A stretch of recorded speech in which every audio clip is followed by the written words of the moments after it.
Hello everyone, it's Emily here from Peachtree Crafts. Welcome back to today's video. I'm going to be making a quick flipbook with you guys, and this is a garden party flipbook. That's the collection that I'm using. And I'm making this for my friend Becca.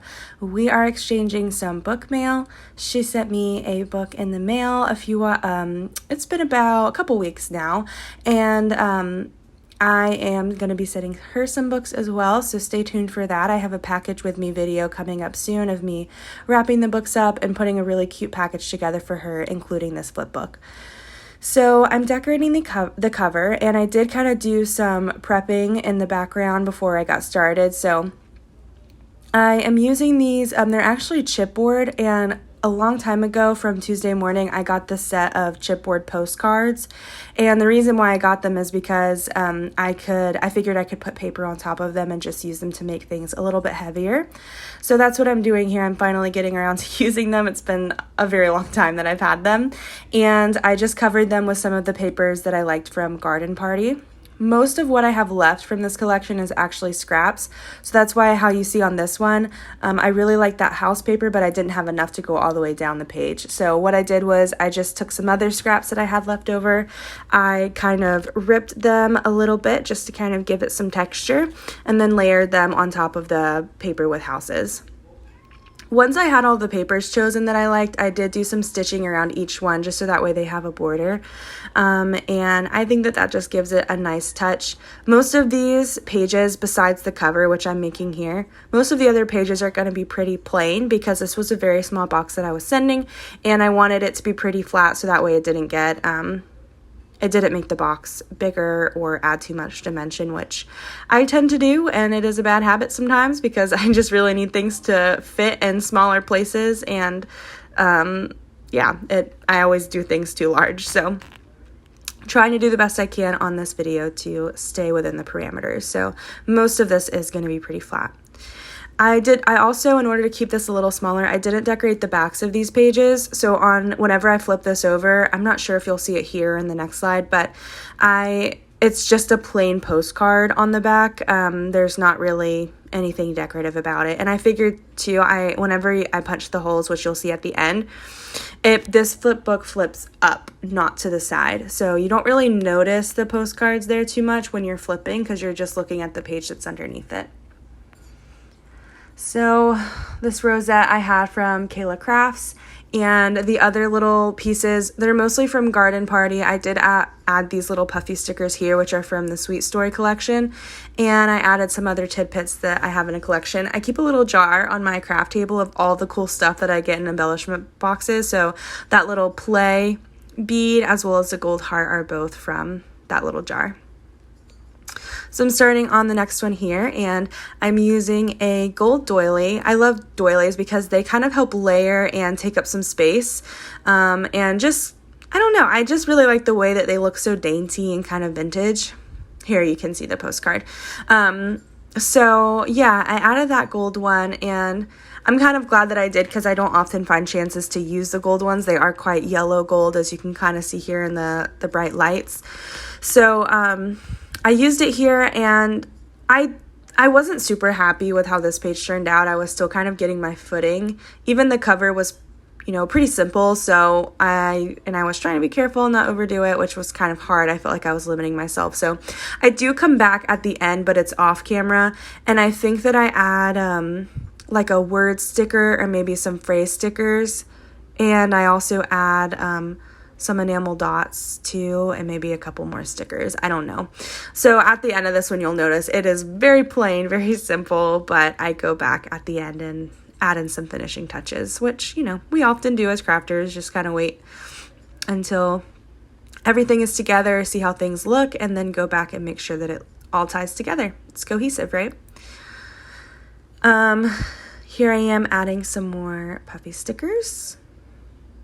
And yeah, so like I said, this is for some book mail that I got from Becca.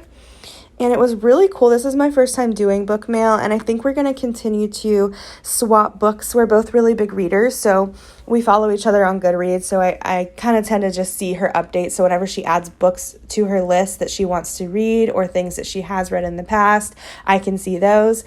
And I just feel like it's a great way because so many of us buy books and then we read them and then that's it, Sometimes you can sell them and get money, but it's usually not much, and you never know who's going to get it, right? It could be somebody who just has it sit on a shelf and it never gets read again. And if it's a really good book, then maybe you want it to go to someone who will actually read it. So she sent me the book, The Invisible Life of Addie LaRue. She had that one for a while, and I put it on my to be read list like a really long time ago, and then it got really popular on TikTok. And I know this is kind of controversial, but like I don't like to read the popular books on TikToks because I feel like everything that people say about them is just kind of like regurgitated, and it's hard to form my own opinions when I already see so many other people talking about it all the time. Like, I'm a person that's very impressionable, and I'm not afraid to admit that. So like if everybody's talking about, oh, this book is terrible, don't read it, don't waste your time, then like immediately I'm going to associate that book with not being good. And even when I read it, I'm going to find things to pick apart and be negative about it. So that's why I'm not really the biggest fan of like the whole book talk thing. And I do watch some book reviews here on YouTube and like read some on Goodreads, but they're kind of from people that have similar reading tastes to me and that like I kind of value, and we have like things that we agree on. So that way it makes it more likely for me to like follow their reviews, understand where they're coming from, and then still be able to stick to mine and like hold true to like what I think. But Addie LaRue, even though it's a popular book, it has been so good. It's phenomenal. I just finished it 4 days ago, and it's also a pretty long book as well. So what I did was I was reading the book. I read most of the book on my own, and then I would listen to the audiobook on my way to work. It's about a 25-30 minute drive each day, so I would listen to it on the way there, on the way back, and then I would read it at home before bed or anytime I had some extra free time. And so I think I read it in like a week and a half, even though it's like, I think it's 500 pages. It's a pretty big one. But I just loved it. The language is so good. The story is so creative. And it's all about this girl who like kind of makes a deal with this god, I'll say, and she says that she wants to belong to no one because she's tired of living life as a female in her small French village where like the only expectation is to marry and have children. She wants to see the world. She wants to kind of like break the cycle and do something for herself. So she wishes upon this god, and she says, I wish to belong to no one. And he grants her wish, but it's kind of becomes a curse because now she's invisible. Her parents don't know who she is. Everybody that she meets forgets her within seconds of meeting her and seeing her. So she can't be remembered by anyone. So she lives a really hard life, and she kind of grows up in the countryside of France and has to navigate everything on her own, now not having anyone to support her or anyone to go to. And then it intertwines with a story of a young man who has his own qualms, and he is the first person who is able to remember her. So it's their stories intertwining, and you trying to understand, like, why is it that he's able to remember her? What is this, like, what is his life about? Like, why is he the way that he is? So it was just so amazing. And all the while you're going through time periods, so it's somewhat historical. You're seeing all these different settings. So I would definitely check that out if that sounds interesting to you. If you're a history sort of person, I feel like it was very accurate to like the actual settings that the author included. If you're a history person, if you like fantasy, I think that it would definitely be a good pick for you. But sorry, that was a little bit of a ramble. I love reading. I love talking about books, but I'm sure that you did not come to this video to hear about books. You came to watch this Flipbook, which I got a little bit off on a tangent. So on that last page that I did, I just used some of those really cool standout embellishments from the Maggie Holmes Flourish collection. Those are from way back when, but I just keep them on my desk because they're so pretty, and I have a couple extra sets, so I always try to find stuff to use them on. And on this page, I have a cut apart piece that says gather on it, I think.